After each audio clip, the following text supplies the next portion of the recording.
My dear brothers and sisters, the scripture readings of today place before us or invite us to reflect on this question: how do I use the influence or the authority or strength that God has given me?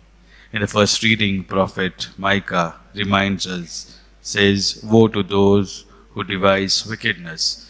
And so, authority was given to them to care for the people, but rather than caring for them, helping them for the betterment, they started devising wicked ways. How can I make things to benefit myself, forget the rest? And so this prophecy is being placed before the Israelites to reflect and see, what are you doing? How are you doing? Because it is God who has given and blessed you with all of these things. Are you using it for your own benefit or for the good of the other? And so in the gospel we have Jesus also, because Jesus being questioned, yet he continues to do the good. He doesn't hold back. Here the Pharisees who have power and authority on the teachings, rather than to teach, they are here plotting how to do away with Jesus. So their task and responsibility was to teach.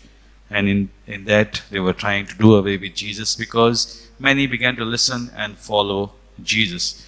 But Jesus, knowing that this is what they are plotting and planning, continues to do the good work.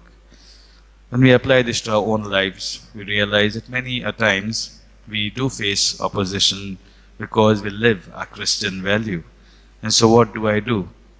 Do I decide to let go of my Christian values because of the opposition or the insults that I face? No. Like Jesus, I need to continue to do the good work, because it is God who has sent me or given me this purpose, and I am called to fulfill it wholeheartedly. So let us pray in this Eucharistic celebration, knowing that our purpose is to live Christ's values here on earth.